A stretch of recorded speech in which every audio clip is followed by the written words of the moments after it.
बिस्मिल्लाहिर्रहमानिर्रहीम। अस्सलाम वालेकुम नाज़रीन, मैं जी साकिब। आज 15 सितंबर 2022 के दिन और रात के 8 बजे। नाज़रीन, तमाम दरियाओं और मौसम के हवाले से आपको अपडेट कर देता हूँ। नाज़रीन, दरियाओं के हवाले से मैं यही कहता हूँ कि दोपहर को मैंने जो रिपोर्ट किया था, दरिया चनाब, रावी, सतलुज और झेलम और दरिया सिंध का भी वही लेवल है, सिवाय कोटरी बराज के। बाकी तमाम दरिया रावी, चनाब, सतलुज, झेलम और दरिया सिंध का कमो बेश उसी लेवल पे। दोबारा सारा डाटा बताने की ज़रूरत नहीं है।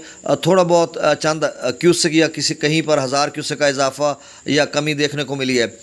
लेकिन जो बहुत अहम खबर है, एक तो कोटरी बराज पर क्या लेवल है, और इसके अलावा जो दरियाए चनाब, रावी और सतलुज में भारत की तरफ से जो सैलाबी रेले का खदशा है, या FFD या PDM में पंजाब ने जो अलर्ट जारी किया या वार्निंग जारी की, उस हवाले से मैं आपको बताता हूँ कि जो वहाँ के डैम्स हैं उनका लेवल बताता हूँ। ख़ासकर सतलुज के हवाले से, या दरिया ब्यास जो कि पाकिस्तान में खुश्क हो चुका है और उसको डाइवर्ट कर दिया गया था दरिया सतलुज में, और उसके डैम लेवल क्या हैं, तो ये सारी डिटेल मैं आपसे शेयर कर देता हूँ।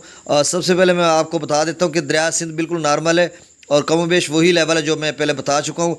अब कोटरी बराज का मैं आपको बता देता हूँ कि कोटरी बराज कम होकर 4,01,043 क्यूसेक पर जा चुका है, और ये दोपहर को 4,13,000 क्यूसेक पर था। और FFD जो रिपोर्ट कर रहा है अगले 24 घंटों के लिए, वो कह रहा है कि 3.5 लाख तक कोटरी बराज जा सकता। तो इंशाल्लाह ये चला जाएगा, और वहाँ पर जिस कदर मुश्किलात हैं सिंध के दोस्तों को, और वहाँ पर सैलाब मुतासरीन या सैलाब ज़दगान को, वो कुछ न कुछ कम होना शुरू हो जाएंगी। अल्लाह ताला उनके लिए आसानियाँ पैदा करे। अब बाकी दरियाओं का तो डाटा मैंने पहले आपको बता दिया कि आप बिल्कुल नॉर्मल है, कमोबेश वही लेवल है। गंडा सिंह की बात कर लें, या मराला की, चनाब की बात कर लें, या रावी की, जसड़ की बात कर लें, ये इब्तदाई हेड्स की मैंने बात किया है। लेकिन अब यहाँ पर मैंने थोड़ी रिसर्च की है, इसी वजह से वीडियो बनाने में लेट हुई है, तो मैं आपको यहाँ पर बता देता हूँ। देखें, एक पोंग डैम है, दरिया ब्यास पर बनाया गया है। ये हिमाचल प्रदेश में है, और वहाँ पर जैसी बारिशें हो रही हैं, या फिर उसकी दूसरी रियासत भारत की मध्य प्रदेश में हो रही हैं, और वहीं से बादल जो है वेस्ट बंगाल से ट्रैवल करके उधर भी आ रहे हैं, और वहाँ पे भी बारिशें हो रही हैं। तो ये पोंग डैम है, इसका जो लेवल है ये इस वक्त 1384 फीट पर है। हाँ, ये मैं बता दूं कि पोंग डैम जो है दरिया ब्यास पर बनाया गया है, और दरिया ब्यास जो है वो पाकिस्तान में दाखिल होता था। ये तकरीबन 100-150 साल कबल ये सूख गया था, चूँकि वहाँ का जो पानी है ब्रिटिश दौर में उसको डाइवर्ट करके इसको दरिया सतलुज में उसका पानी डाला गया था। वो जो इलाका है वो फ़िरोज़पुर और अमृतसर के साथ एक इलाका है, हरिका। वहाँ पर इस दरिया ब्यास को दरिया सतलुज में डाला गया था। तो दरिया ब्यास पर जो पोंग डैम है उसका जो लेवल है वो 1384 फीट है। अभी ताज़ा, मतलब ताज़ा नहीं, ये 13 तारीख का, 2 दिन पहले का, अभी रिपोर्ट उन्होंने अपडेट किया ही नहीं 15 तक। और उसका जो मैक्सिमम लेवल है 1392 फीट है। तो आप समझ लें कि जो पोंग डैम है वो भी दरिया ब्यास पर है, और दरिया ब्यास का पानी भी सतलुज में आता है, तो वो सिर्फ 8 फीट तक रह गया।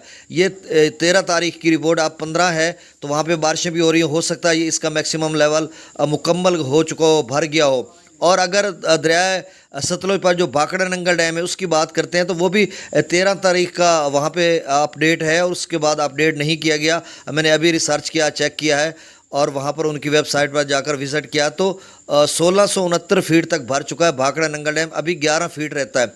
ये परसों की रिपोर्ट है। अगर हम अंदाज़ा लगाएं, इमेजिन करें या तसव्वुर करें कि इन 2 दिनों में मज़ीद बारिशें हुई हों, तो मतलब दोनों का जो लेवल है वो बहुत कम रहता है। अगर दोनों का लेवल भर जाए और मज़ीद बारिशें हों, तो फिर यहाँ दरिया सतलुज में सैलाबी रेला आ सकता है, क्योंकि दरिया ब्यास में भाखड़ा अपना पोंग डैम से जो पानी आएगा वो भी सतलुज में आ जाएगा। पंजाब, जो भारत का पंजाब रियासत है, वहाँ पर फ़िरोज़पुर या अमृतसर के साथ इसमें मिलता है, वो भी इसमें आ जाएगा, और भाखड़ा नंगल डैम का पानी भी इसमें मतलब आ सकता है। तो दोनों डैम्स का जब गेट्स खोले जाएंगे, अगर वो भर जाते हैं और मज़ीद जो इनफ्लो ज़्यादा होता है और आउटफ्लो करना पड़ता है उसी लेवल से, तो फिर दरिया सतलुज में कोई सैलाबी रेला आ सकता है। लेकिन ये अब 1-2-3 दिन या 4 दिन बहुत ही अहम है। और इसी तरह का जो दरिया रावी की भी बात है, लेकिन दरिया चनाब की मुझे नहीं लग रहा कि दरिया चनाब में भी कोई सैलाबी रेला आएगा, क्योंकि उसका हिमाचल प्रदेश या फिर जो मध्य प्रदेश है उससे कोई ताल्लुक़ नहीं है, और वहाँ पर जम्मू कश्मीर, लद्दाख से, और जो इसकी इनकेचमेंट एरियाज़ हैं वो डिफरेंट हैं, मुख्तलिफ हैं दरिया चनाब के। तो वहाँ पर भी बारिशें तो हो रही हैं, लेकिन इस कदर नहीं। अब सलाल डैम का ऑनलाइन डाटा नहीं मिलता हमें, ऑनलाइन उसका लेवल नहीं मिलता। तो इन दोनों डैम्स का जो भारत के हैं, इनका जो लेवल है वो ऑनलाइन होता, तो वो ये हम आपको बता सकते हैं। اس کا ہم نہیں بتا سکتے کہ اس کا کیا لیول ہے، لیکن آلموسٹ وہ بھی تقریباً اتنے ہی بھر چکے ہوں گے، تھوڑا بہت رہتا ہوگا ان کا لیول۔ تو یہ تیزی کے ساتھ میں نے آپ کو ڈیٹیل سے بتا دیا۔ دوست بہت زیادہ پریشان ہیں کیا راوی چناب ستلج میں سیلابی ریلا آئے گا یا نہیں آئے گا، اس کے لیے آپ کو 2-3 دن انتظار کرنا پڑے گا، اور ہم امید کرتے ہیں کہ اللہ تعالیٰ محفوظ رکھے گا سیلابوں سے، اور مجھے یقین ہے کہ 70% سیلاب نہیں آئیں گے۔ اب 30% کی یہ پوزیشن ہے کہ وہاں پر اگر تیز طوفانی بارشیں ہو جاتی ہیں، ڈیمز لیول فل ہیں، تو پھر وہاں سے کوئی سیلابی ریلا چھوڑا جا سکتا ہے۔ بہت شکریہ، اللہ حافظ۔